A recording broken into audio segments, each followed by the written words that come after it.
महाविद्यालय रोहतक के विद्यार्थी सुनो नहरों की पुकार मिशन एवं हीमोफीलिया वेलफेयर सोसाइटी और पीजीआईएमएस रोहतक के सब लेकर आप सबके सामने एक नुक्कड़ नाटक लेकर आए हैं, जिसके माध्यम से हम आपको बताएंगे कि आखिर हीमोफीलिया क्या है, यदि कोई हीमोफीलिया का मरीज है उसे और उसके परिवार को इसके लिए क्या क्या सावधानियां बरतनी चाहिए, क्या क्या ध्यान रखने की जरूरत है, और इसके अलावा हमारी हरियाणा सरकार एवं भारत सरकार के द्वारा मरीजों के लिए क्या क्या योजनाएं लाई गई है और क्या क्या सेवाएं उपलब्ध है।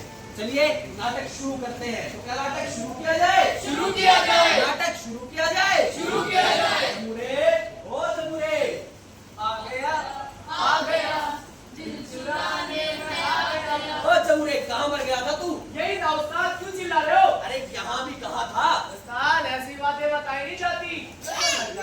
मैं उतारता हूँ तेरी नजर। ये वाला सबको खेल दिखाएगा, दिखाऊंगा ना। सबको हंसाएगा। नहीं उस्ताद, हंसाऊंगा नहीं। तो हमारा सिर फोड़ेगा क्या यहाँ? उस्ताद अगर आज की बात हंसी में डाल दी तो सारी उम्र रोना पड़ेगा, पछताना पड़ेगा। रोना पड़ेगा, पछताना पड़ेगा। क्यों भाई, ऐसी भी क्या बात लेकर आया है? उस्ताद आज मैं सबको हीमोफीलिया के प्रति जागरूक कराऊंगा। तो उस्ताद ये कहानी है अमन की। अमन एक नवजात शिशु जिसके माता पिता ने उसे इंजेक्शन लगवाया है और उन्होंने देखा कि कुछ समय बाद अमन का हाथ नीला पड़ गया और धीरे धीरे उसके हाथ पर सूजन आ गई। चलिए उस्ताद अब अमन के घर का दृश्य देखिए। दिखाओ। अमन के बापू देखियो यो छोरे का हाथ नीला उत्तर पड़ने लग गया। क्यों ना उनकी बात तू सारे का पैसा पढ़ाई है दिखता कोनी के छोरे का हाथ नीला हो रहा और सूजन आने लगी इतने। तो है ना कल का पूरा बतावन को बताओ क्यों यार उस डॉक्टर ने तो सुआ लाया था, उसने कराया कि नहीं दिखता मैं ना जाऊं उस डॉक्टर के कती भी। पागल है ये पढ़े लिखे डॉक्टर के नहीं तो ये होया कल का पूरा बतावन ये मेरे छोरे की में हो गया ना तो नहीं पता डॉक्टर ने भी। हां ठीक है सब ये तो बड़ी समस्या होगी। अमन के माता और पिता अमन को लेकर चिंतित है और वो डॉक्टर साहब के पास जाते हैं। देखते हैं डॉक्टर साहब क्या बताते हैं। डॉक्टर साहब कोई के तरह इंजेक्शन लगा देगा मैं कैसे इसका आदमी लहा सूजन में देखिए क्यों यार क्या अमन के मामा मासी या परिवार में पहले किसी को ऐसी कोई समस्या हुई है? क्योंकि मुझे यह लक्षण हीमोफीलिया के लग रहे हैं। हीमोफीलिया एक खून से संबंधित बीमारी है जिसमें खून जमने में दिक्कत आती है और छोटे से घाव से भी निरंतर खून बहने लगता है और यह इंजेक्शन लगवाने पे हाथ नीला पड़ना, सूजन आना, यह भी हीमोफीलिया के लक्षण है। डॉक्टर साहब छोरा ठीक तो हो जाएगा ना? टेंशन मत लीजिए, मेडिकल साइंस ने इतनी तरक्की की है, हमारे पास इतने बेहतरीन डॉक्टर्स हैं, उसके साथ साथ खोज तकनीक और ध्यान से अमन भी अब आम बच्चे की तरह जीवन व्यतीत कर सकता है। अमन एक खास बच्चा जरूर है, लेकिन दवाइयाँ और ढंग से इसका ध्यान रखने से इसे कोई परेशानी नहीं आएगी। बस आपको आम बच्चों से ज्यादा इसका ध्यान रखना होगा। डॉक्टर साहब ये बीमारी वाला तो वही कुकर है यह बीमारी आज के समय में 10 लाख में से एक बच्चे को है। इसके अलावा यह बीमारी एक जेनेटिक डिसऑर्डर है, यानी यह बीमारी पीढ़ी दर पीढ़ी फैलती है और यह बीमारी पुरुषों को हो जरूर सकती है, लेकिन इसकी वाहक हमेशा महिलाएं होती हैं। यह एक्स क्रोमोसोम की बीमारी है। हे भगवान मने मेरे बालक टूटकर पैदा हो से टूटकर पड़ा जा से और यो डॉक्टर मेरे बालक की बीमारी का जिम्मेवार मने बताओ से मैं कहूं कि ना अपने इस डॉक्टर के ना जाना पर अब ना माने। तू पागल है के डॉक्टर बीमारी का कारण बताओ है।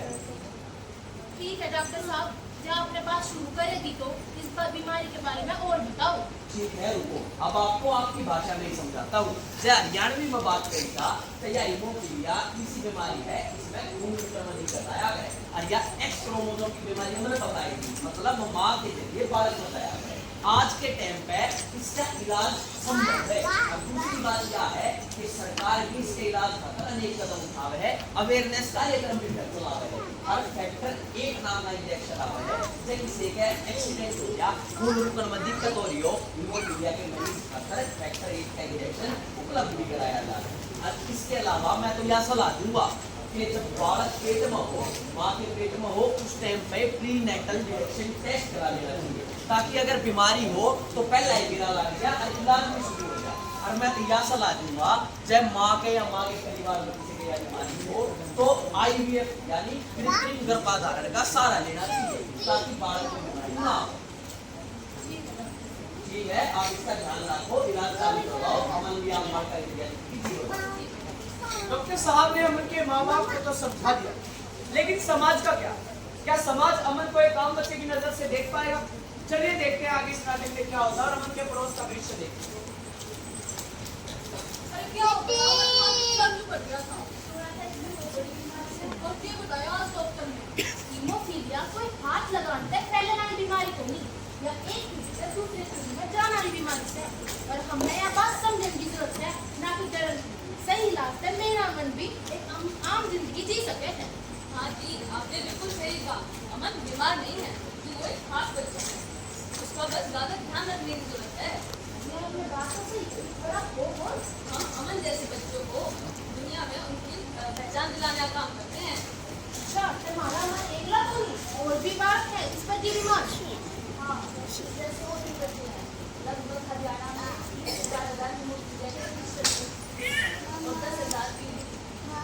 और यह बीमारी 10,000 में एक बार हो जाया करे। ये तो हम आपने बताओगे अपना रजिस्ट्रेशन कराना करके क्या करना पड़ेगा? भारत में एक संस्था है HFI, haemophilia federation of India.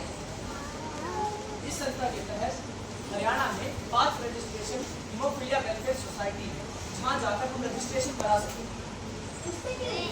Haryana सरकार उनका डिसेबिलिटी कार्ड बनाएगी, यानी दिव्यांग प्रमाण पत्र। इससे उन्हें घना ही फायदा होगा, उनकी तभी यात्रा कर सकेंगे फ्री में, और साथ के साथ गवर्नमेंट उन्हें हर महीने 3,000 पेंशन भी देगी, और जो भी गवर्नमेंट की स्कीम आओगी वह भी उनका भी फायदा उन्हें मिलेगा। ये बात